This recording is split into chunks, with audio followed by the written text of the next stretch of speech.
Heracles returned to Thebes, a hero. He had faced 12 impossible labors. He had descended into the underworld. Surely his struggles were over. He dreamed of peace, of a simple life. But fate, it seemed, had other plans. His homecoming was joyous. The people hailed him, a hero's welcome, but a shadow lurked in Heracles' heart. He knew the wrath of Hera, it never truly faded. Hera, queen of the gods, watched. Her fury burned. Heracles, son of Zeus and Alcmene, remained a living reminder of her humiliation. She had tried to break him, to kill him. She had failed, but her hate, it endured. Heracles felt her gaze. A cold presence, a constant threat. Even in victory he found no peace. Hera's wrath followed him, a dark cloud over his destiny. He knew his trials were far from over. One day the spirit of Meleager appeared to Heracles. The air grew cold and a ghostly mist swirled around the mighty hero. Meleager's form shimmered, a haunting vision from the past. Meleager, his cousin, a hero struck down in his prime, a warrior of great renown, whose deeds were sung by bards across the land. His spirit, restless, sought Heracles for a final request. He pleaded with Heracles a favor. His voice, though ethereal, carried the weight of desperation and love. "Heracles," he said, "I beg of you, fulfill my dying wish. To marry his sister, Deianira, to protect her. She is alone now, vulnerable. Promise me you will care for her, give her the life she deserves." To give her a life she deserved, a life filled with love, honor, and protection. Meleager's eyes, though ghostly, shone with hope and trust. Heracles was moved by the ghost's plea. The bond of family and the honor of a hero compelled him. He felt the weight of Meleager's request settle on his broad shoulders. He had known Deianira as a child, a princess of Calydon, beautiful and kind. Her grace and strength were unmatched. He swore an oath, to find Deianira, to win her hand, to honor Meleager's memory. A new quest began. Heracles, the mighty hero, set forth with renewed purpose, driven by the promise to a ghost and the hope of a brighter future for Deianira. Heracles journeyed to Calydon. The path was long and arduous, filled with treacherous terrains and unpredictable weather. Yet Heracles, with his unmatched strength and determination, pressed on. His mind was set on reaching the court of King Oeneus. To the court of King Oeneus, Deianira had blossomed into a vision of grace and beauty. Her presence in the palace was like a radiant light, drawing admiration from all who beheld her. She had grown more beautiful than he remembered, her elegance unmatched, but she was troubled. Beneath her serene exterior, a storm of emotions brewed. Her eyes, though bright, held a shadow of worry. The weight of her predicament was heavy on her heart. Suitors clamored for her hand. The palace was filled with men from far and wide, each hoping to win her favor. They brought gifts, sang praises, and showcased their valor, all in a bid to capture her heart, each more ambitious than the last. One suitor stood out, Hercules, the powerful river god. His presence was commanding, his intentions clear. He was not just another suitor, he was a force to be reckoned with. He had taken a liking to Deianira. His eyes followed her every move, his desire evident. He believed that his divine status made him the rightful choice for her hand, threatened to unleash his wrath if she refused. Oeneus was in despair, his daughter trapped. The king's heart ached for Deianira, knowing the peril she faced. He felt powerless against the might of a god. Heracles arrived just in time. He would face Hercules, win Deianira's hand, fulfill his promise. The tension in the air was palpable as the two titans prepared for battle. Heracles, with his unwavering resolve, stood ready to protect Deianira and honor his word. Section 5. Trial by Combat. Hercules waited. He knew of Heracles, his strength, his victories, but Hercules was a god. He could control the rivers, transform himself. He would crush Heracles, claim his prize. The duel commenced, a clash of titans. Hercules shifted forms, a serpent, a bull, a raging torrent. But Heracles stood firm. He fought with the strength of 10 men. His every blow shook the earth. Section 6. A bittersweet victory. The battle raged. Finally, Heracles gained the upper hand. He broke off one of Hercules' horns. The river god, defeated, retreated back to his watery depths.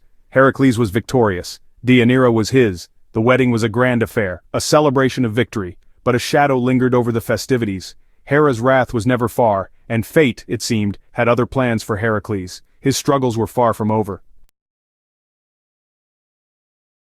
Section 7. The fatal misunderstanding. During the wedding feast, tragedy struck, a fight broke out, chaos ensued. In the confusion, Heracles intervened. He hurled a poisoned arrow, it found its mark. But the victim was not an enemy, but the son of the host, Archelaus. Heracles was devastated. His strength, his anger, they had betrayed him. He had killed an innocent. The weight of his actions crushed him. He had brought sorrow upon those he sought to protect.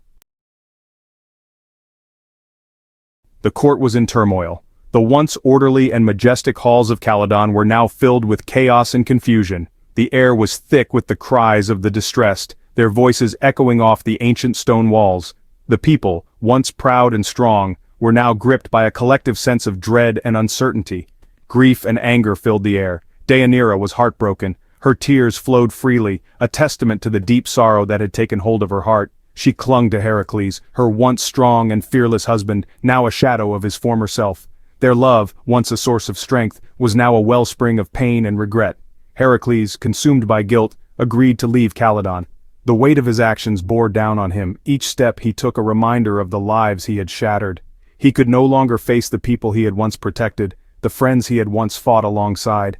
The decision to leave was not easy, but it was necessary. He couldn't bear to look upon what he had done. They went into exile. The journey was long and arduous, each mile a testament to their suffering.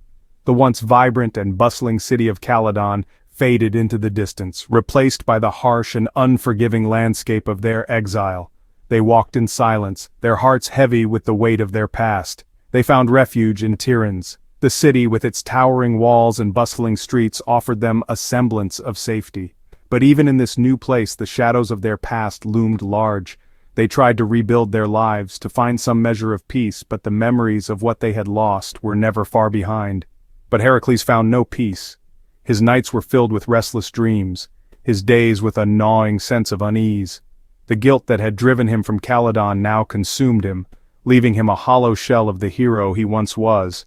He wandered the streets of Tiryns, searching for something he could not name, something that might ease his suffering. He was haunted by his actions. The faces of those he had wronged appeared before him, their eyes filled with accusation.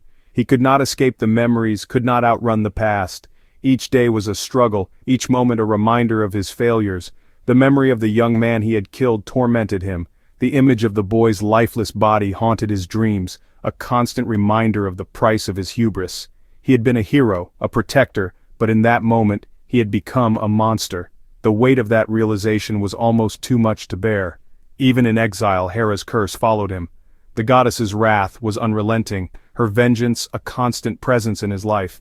No matter where he went, no matter how far he traveled, he could not escape her reach. Her curse was a shackle, binding him to his past, to his sins. His life, once filled with heroic deeds, was now shrouded in darkness. The glory and honor he had once known were but distant memories, overshadowed by the pain and regret that now defined his existence.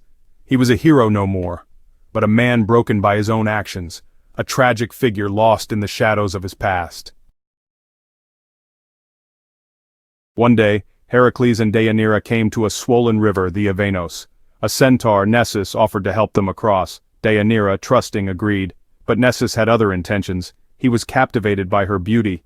As he reached the other side, Nessus tried to abduct Deianira. Heracles, seeing his wife's plight, unleashed his fury. He drew back his bow, let loose a deadly arrow. It pierced Nessus's heart. The centaur fell, mortally wounded. Nessus, in his dying breaths, plotted revenge. He called out to Deianira, offered her a gift. A love potion, he claimed, made from his own blood. It would ensure Heracles' love forever, he whispered.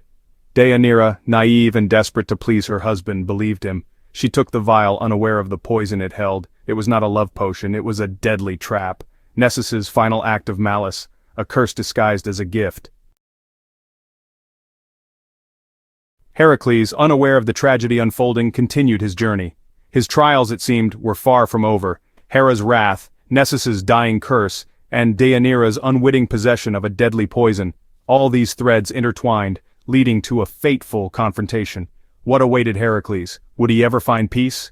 The story of Heracles, the greatest of Greek heroes, is far from over. Stay tuned for the next chapter in his epic saga.